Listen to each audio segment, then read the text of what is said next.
Believe me, it's so great.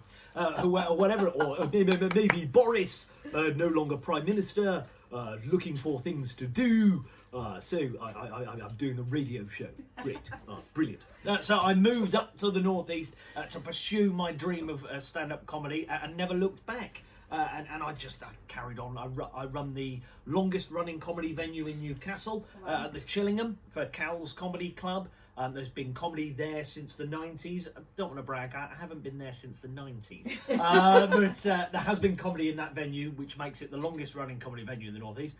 And some superstars have come through there, from Sarah Millican and Chris Ramsey as local heroes, Reginald D. Hunter. All these guys have done that stage, and I'm very privileged to run that club now. That's my show.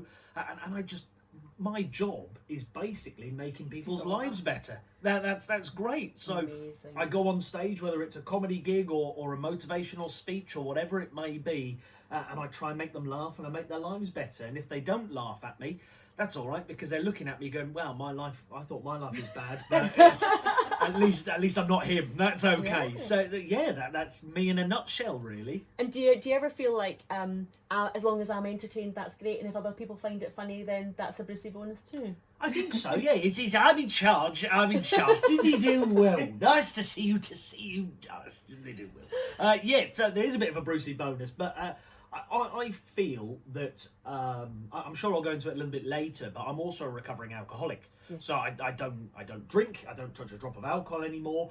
In fact, on Tuesday, it's my partner's birthday, but I'm also going to be 1,000 days sober. So wow. I'm taking a little bit of glamour away from his birthday and make it about me. That's a deal is thunder. It's all about you, Cal. Exactly. So, but it's. Since stopping drinking, it made me such a miserable person drinking. But now I don't drink. I have no worries anymore. Yeah. I'm happy. I feel good. I feel healthy. I also feel that obviously there's lots of health benefits of not drinking anyway. But I'm also of the persuasion of if you get the cards that you're dealt. That's just how it is. Do you know what I mean? Okay, a few things could change a few factors, but ultimately, I'm going to die when I'm going to die. That's how I feel. But so we've all got a limited amount of time, whatever that time may be. So why not make the most of it? And I can't remember most of the time I was drinking, so I want to remember as much as I can now.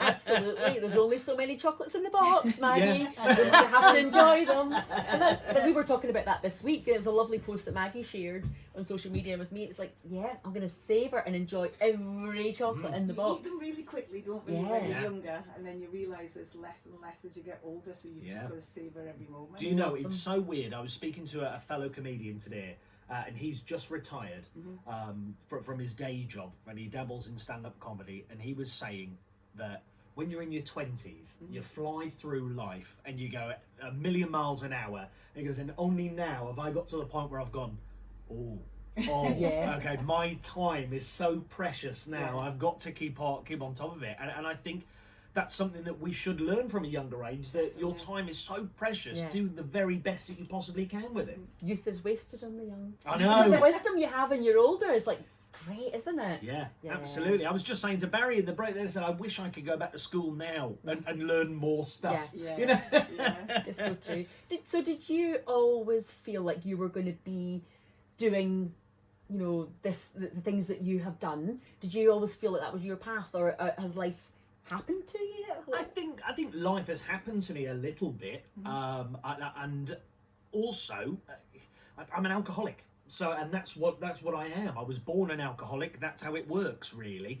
And for those people that don't quite really understand it, I like to look at my alcoholism very similar to having something like type 1 diabetes. Yeah. So it can lay dormant for years and years and years, and something triggers it, and there it is, So I believe I was born an alcoholic, and looking back, I never fitted in anywhere. That's what it was. I never had this sense of belonging. And I was very, very good in school.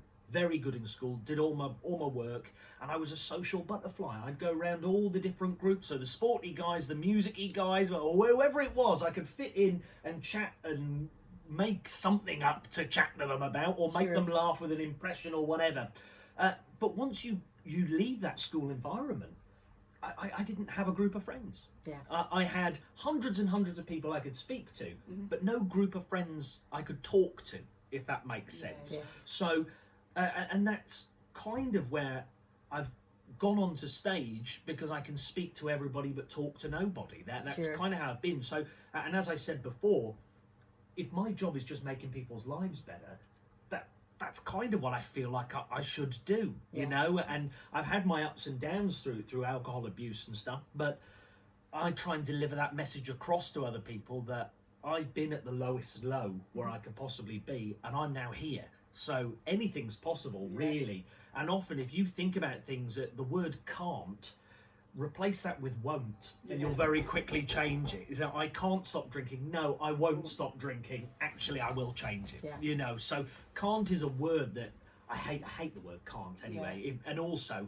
think about it. If you're given a red button and told not to press it, you're going to press you're going to press it, aren't you? You know, that's what you want to press. So twice knowing me. Yeah, exactly. Oh, I wonder what happens. Do I turn it back off? No, let's double down. Let's go for it. So if we look at the word can't and we change it with won't, we very quickly change, you know. And I'm a very, very competitive person. I was going to be a tennis player. So the fact you've got me out the house during Wimbledon fortnight is mad. So also, actually, I should say, Marcus Willis, a friend of mine, was in the mixed doubles today and unfortunately lost. But he's had an incredible run. So very well done, Marcus. You've done a great job going through your mixed doubles run. So really well done, mate. But, you know, next year you can win Wimbledon next year. How about that? Congratulations, Marcus. And it's lovely to... Because obviously you'll be listening. Yeah, of course he will. Of course he will, you know. But, so I was going to be a tennis player. And that's where my competitiveness came from.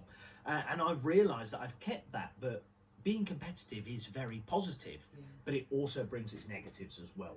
And no game of Monopoly ends in my house apart from me flipping the board. That's a negative, you know. There's a downside. Unless it's going my way, in which case we're happy. But I've realised if I surround myself with winners, I'm onto a winner, you know. And I'm a big believer in the theory of 5 people. You're the average of the 5 people you spend the most time with. And the stupid, ludicrous theory is if you spend your time with 5 millionaires, very likely you'll become a millionaire. Now, I don't know 5 millionaires. I don't think I know 1 millionaire, I'll be totally honest. So, if you go right down to the bottom, that if you spend your time with 5 people that like rock music, you're probably going to start liking rock music. If you're spending 5 with the 5 people that wear green, you'll probably start wearing green, unless of course you're a Rangers fan. You're not going to go anywhere near that, you know. But so I like to look at it as I want to surround myself with 5 happy people, and if I can be with 5 happy people, I'm going to be happy, you know. And that's the way forward. And I surround myself with winners. And I think if you're happy, you're winning. Yes. So what more can I ask for than happiness? Lovely. Yeah, it's really important, isn't it? And I presume that's one of your wisdoms that have come along the way, and through your experience of, you know, the ups and downs and highs and lows of like the power of your team. Yeah, it is. And because beforehand, my team was just me and a pint of lager. That's all my team was. And you never find the solution to a problem at the bottom of a glass. It's never ever going to happen. Yeah, because you may be sat there thinking, well, I'm not an alcoholic, but the principles are still there.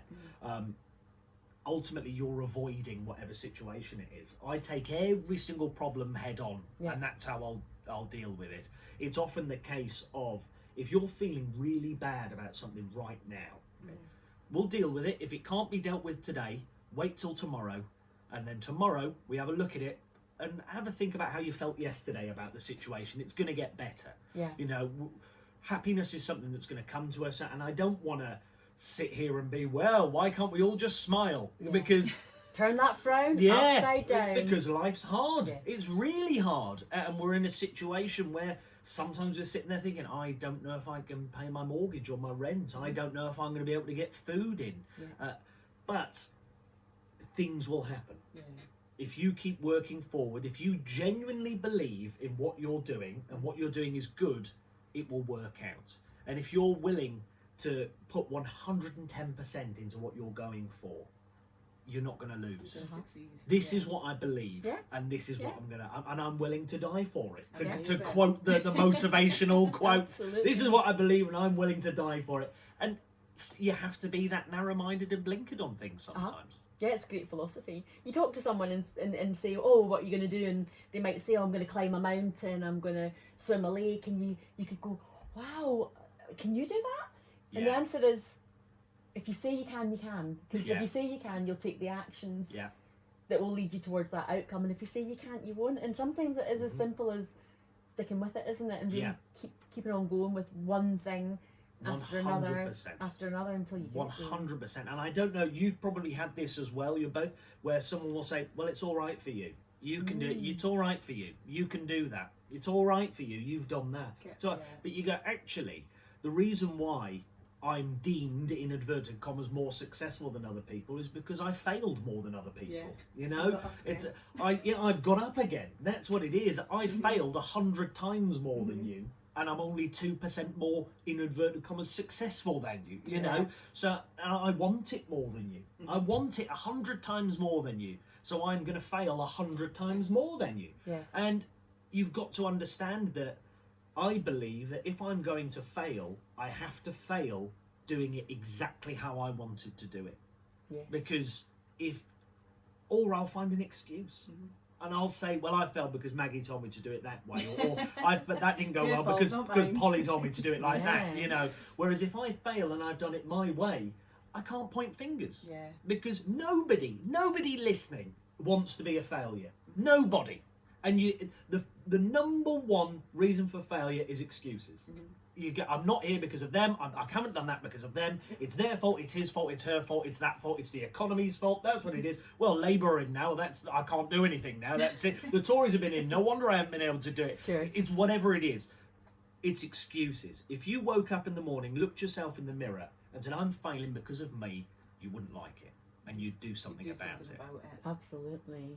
Having a word in the mirror with yourself is quite a powerful thing, isn't it? Yeah. Have a word with yourself. I said that to one of my children recently, and they looked at me and thought, have a word with yourself and say something good. Say something helpful. What is a piece of advice you've been given that you've really taken to heart and it's just really served you well? Keep it in the day. That's the biggest thing. Absolutely, in the business world, in life world, you want to look at the bigger picture and say, oh, I'm going to get married and have a big house one day. Yeah, maybe, but let's just have a look at what's happening today. Keep it in the day. Particularly with my alcohol abuse, it was a case of the most important chip you can get is your very first Alcoholics Anonymous chip, which is your 24-hour chip. And what that means is if you can do 24 hours, you can do a day. So that means you can do 2 days, which will build to a week, which will build to months, which will build to years. Now, I can sit here quite comfortably and say I'm not going to have a drink today, but I could have a drink tomorrow, and I'm okay with that. I could be drunk tomorrow, and that's absolutely fine with me. But what I do know is I'm not having one today. And now I'm a few years down the line. You know, so it's nearly 1,000 days. You know, and I've done that for 1,000 days. So my hair hasn't come back, unfortunately. That's fallen out. That's gone. It's overrated. Yeah. Although I said don't say can't. I can't grow my hair back. Unfortunately, I can't do that. I know that. But it's just keep it in the day. And going back to what I said before was, let's just deal with what we can do today, and then tomorrow, have a think about how you felt yesterday. It will get better. What an amazing message. I'm going to swipe that. I love it.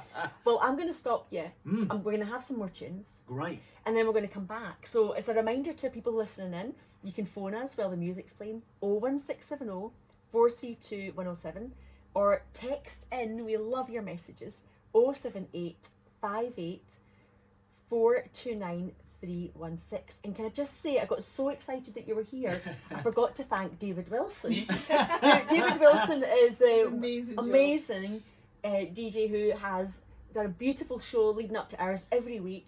He entertains us as we get set up, and he gives us a lovely shout out, and he sets up our first song, and he's a really incredible part of Koast Radio. And a big thank you, David Wilson, for your show tonight. So let's have some tunes now, and we're going to go for Wham Rap first because you love Wham. I love Wham. Everybody should love Wham. Everybody should. We're going to have a bit of Wham, so enjoy, and we're going to have a bit of OMC, and then we're going to have My Chemical Romance, and we'll be back soon.